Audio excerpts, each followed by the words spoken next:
Hi students, welcome back to this channel. आज हम बात करेंगे वैलेंस बॉन्ड थ्योरीज। तो जितनी भी ये सारी थ्योरीज है, valence bond theories, hybridization, valence shell electron pair theory, ये सभी जो है वो कोवेलेंट बॉन्ड पे डिपेंडेंट है। तो सबसे पहले हम बात करते हैं valence bond theory.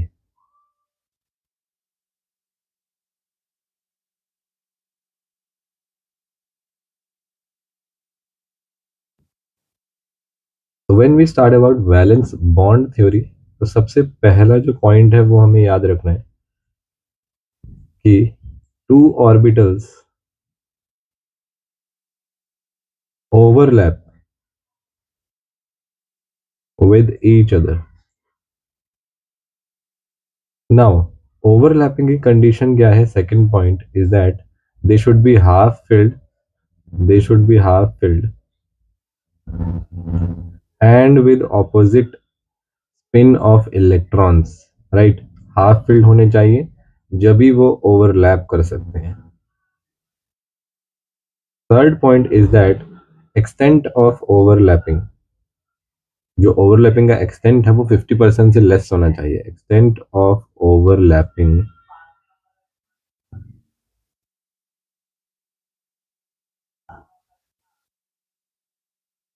should be less than 50%. Now ये एक्सटेंट ऑफ ओवरलैपिंग हमें बताता क्या है? Extent of overlapping fourth point हमें ये बताता है कि स्ट्रेंथ ऑफ बॉन्ड कितना है. स्ट्रेंथ ऑफ बॉन्ड, एंड ये इन्वर्सली प्रोपोर्शनल होगा किसके? बॉन्ड लेंथ के. जितना ज्यादा स्ट्रेंथ उतना कम बॉन्ड लेंथ. नाउ अगर हम बात करें टाइप्स ऑफ ओवरलैपिंग की, एक और पॉइंट हमें ध्यान रखना है कि हमेशा always same sign of orbitals overlap. Let suppose कि मैं यहाँ पे पी ऑर्बिटल ले रहा हूँ, यहाँ इसका पॉजिटिव लोब है, यहाँ पे नेगेटिव लोब है. तो ये हमेशा ओवरलैप करेगा पॉजिटिव लोब से ही. ये ओवरलैप करेगा किससे? पॉजिटिव लोब से. देखिए ऐसे ओवरलैप कर. अच्छा, इस टाइप के ओवरलैपिंग को ना हम वैसे सिग्मा बॉन्ड कहते हैं. ठीक है, सिग्मा. अभी देखते हैं सिग्मा और पाई ओवरलैपिंग जो है टाइप्स होते हैं. तो मैं आपको बताता हूँ. सबसे पहला type, next is types of overlapping. तो हमने देख लिया कि कंडीशंस क्या क्या होती हैं, उसके बाद टाइप्स ऑफ ओवरलैपिंग होती हैं. First is sigma, next is pi overlapping. Right, sigma वाले को हम एक्सियल भी कहते हैं, एक्सियल. एंड पाई वाले को हम पैरेलल भी कहते हैं. पैरेलल या फिर साइड वाइज, या फिर इसको हम हेड ऑन भी कह सकते हैं. Head on. ध्यान रखिए बच्चों, ठीक है. अब मेरी बात ध्यान से सुनिए कि अगर हाइड्रोजन आ रहा है, हाइड्रोजन का एटॉमिक नंबर 1 है, 1s1 होगा. फिर एक और हाइड्रोजन आ रहा है 1s1. इन दोनों का s जब जुड़ जाएगा आपस में, इन दोनों का s जब ओवरलैप करेगा with half spin, half filled orbital. ठीक है, ध्यान रखना, मैं यहाँ पे लिख के दे रहा हूँ. हाफ फिल्ड ऑर्बिटल ही ओवरलैप कर सकते हैं सिर्फ. बैलेंस बॉन्ड थ्योरी की सबसे इंपॉर्टेंट पॉइंट है ये. ठीक है. नेक्स्ट, उसमें जो इलेक्ट्रॉन होगा वो अपोजिट स्पिन का होगा. तो देखो ये ओवरलैप कर गया ऐसे, एस इसका, एस इसका. ठीक है, इस टाइप के ओवरलैपिंग को हम कहते हैं एस एस. ऐसे ही सिग्मा जो ओवरलैपिंग है वो एस और पी के बीच में भी देखी जाती है, साथ ही साथ पी और पी के बीच में भी. ठीक है, पी और पी के बीच में हमने देख लिया है ऐसे. ठीक है. अब देखिए पी और पी के बीच में पैरेलल भी हो सकता है. ये पॉइंट आपको ध्यान रखना है. पी और पी के बीच में पैरेलल भी. देखिए कैसे, ये ऐसे एक पी होगा, ये ऐसे एक पी होगा, सेम साइन ऑफ ओरिएंटेशन होना चाहिए. ठीक है, और ये ऐसे बॉन्ड बना लेगा इसका इलेक्ट्रॉन इसके साथ विद ऑपोजिट स्पिन. ठीक है, इसका एग्जाम्पल है O2. उसके बाद पी और डी में भी देखा जाता है, और डी और डी में भी देखा जाता है क्या? पाई. तो ये पॉइंट्स आपको याद रखने हैं. ठीक है.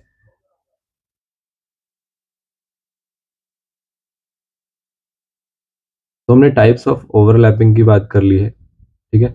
अब हम बात करते हैं, एक बार हम पी और पी वाले का ओवरलैपिंग वाला देख लेते हैं, सिग्मा बॉन्ड वाला, ठीक है। एग्जाम्पल देख लेते हैं, इसका एग्जाम्पल है BF3, ठीक है। नाउ बोरोन का कॉन्फ़िगरेशन क्या होता है? बोरोन जो है एटॉमिक नंबर 5 होता है, तो इसका हो जाएगा 1s2, 2s2, 2p1, ठीक है। तो ये जो है 2s और 2p, ये वैलेंस शेल है, ठीक है। अब देखिए, इसको मैं बना देता हूं, 2p1 कुछ ऐसा होगा, 2s कुछ ऐसा होगा, ठीक है। लेकिन ध्यान रखिए, फ्लोरीन जो है तीन आ रहे हैं, तीन फ्लोरीन आ रहे हैं, तो ये तो एक फ्लोरीन के साथ जुड़ जाएगा, फिर बाकी दो इलेक्ट्रॉन्स कहाँ से लाएगा? बोरोन। तो इसके लिए हम यूज करते हैं एक्साइटेशन। तो एक्साइटेशन दो बार होगी, आई एम वेरी सॉरी, एक बार हो जाएगी, ठीक है, एक बार में ही पॉसिबल है, ठीक है। इसकी एक्साइटेशन इधर हो जाएगी, ठीक है, ये देखिए ऐसे, ठीक है। अब देखिए, यहां से मान लीजिए फ्लोरीन है, अगर हम फ्लोरीन के एटॉमिक नंबर की बात करें तो 9 होता है, आई थिंक मैं सही कह रहा हूं, राइट। तो 1s2, 2s2, 2p5, ठीक है। जैसे ही इसको एक इलेक्ट्रॉन मिल जाएगा, ये तुरंत जो है वो बॉन्ड बना लेगा। तो मान लीजिए यहां से एक फ्लोरीन आया, उसके पी ने इसके साथ बॉन्ड बना लिया। अब ध्यान रखिए, जब भी दो इंडिविजुअल एटम्स आते हैं तो फर्स्ट बॉन्ड हमेशा सिग्मा बॉन्ड बनेगा, ठीक है। दूसरा फ्लोरीन आया, इसके साथ बॉन्ड बनाया, ये भी सिग्मा बनाएगा, थर्ड वाला भी सिग्मा ही बनाएगा, ठीक है, करेक्ट है। अब देखिए, एक क्वेश्चन कर लेते हैं इस पे बेस्ड, एक क्वेश्चन,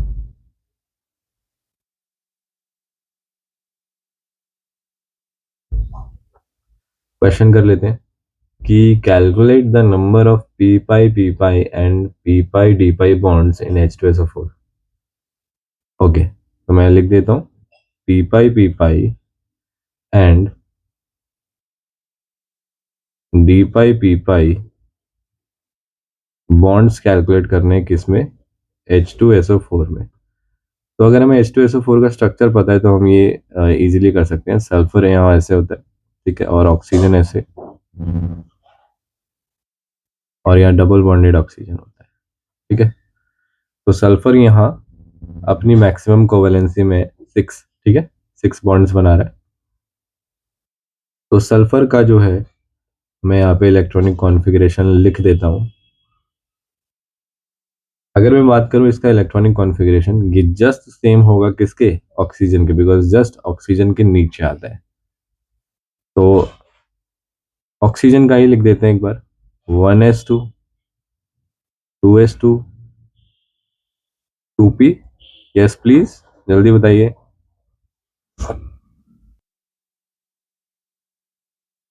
यस, 2p6, उसके बाद 3s2, उसके बाद जल्दी से यहाँ तक भर चुके हैं, 10 इलेक्ट्रॉन्स यहाँ तक भर चुके हैं, यहाँ पे 12 भर चुके हैं, और यस 3p4, बिकॉज सल्फर का जो एटॉमिक नंबर है वो 16 होता है, ठीक है, करेक्ट है। अब देखिए, ये तो हो गया वैलेंस शेल, हो गया, तो ये कुछ ऐसे दिखेगा, 1 2 3 एंड 4। ध्यान से देखिए, इसके पास दो ही इलेक्ट्रॉन हाफ फिल्ड खाली हैं। इसको कितने चाहिए? 1 2 3 4 5 6, ओ माय गॉड, इसको तो 6 चाहिए। तो एक काम करिए, 6 हाफ फिल्ड ऑर्बिटल बनाने के लिए एक्साइटेशन कर दीजिए, एक्साइटेशन, ठीक है। ये S है, ये P है, और ये इसका 3D है, राइट। अब मेरी बात सुनिए, पहले इसको एक्साइट करिए, ठीक है, फिर उसके बाद इसको एक्साइट करिए, तो आपको कुछ ऐसी कंडीशन मिलेगी। एक्साइटेशन मैं यहाँ पे लिख देता हूँ, 2 टाइम्स इज डन, 1 2 3 4 5 एंड 6, तो यहाँ पे ऐसे हो जाएगा। अब हम इसको डिटेल में देखते हैं, डिटेल में देखते हैं। आसपास जो है ना ऑक्सीजन जुड़ रहे हैं, ठीक है, तो ऑक्सीजन का भी इलेक्ट्रॉनिक कॉन्फ़िगरेशन लिख देते हैं, 1s2 2s2, yes please, because 8 होता है तो 2p4, तो ये हो जाएगा, राइट। 2p4 है कुछ ऐसा, 1 2 3 एंड 4, करेक्ट है। नाउ ध्यान से देखिए, सल्फर का मैं वापस से बना रहा हूं, सल्फर का मैं वापस से बना रहा हूं, 3s 3p and your 3d।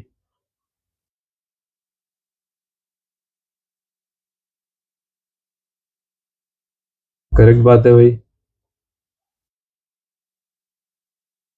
तो ध्यान से देखिए, सबसे पहला ऑक्सीजन आएगा, सबसे पहला ऑक्सीजन आएगा,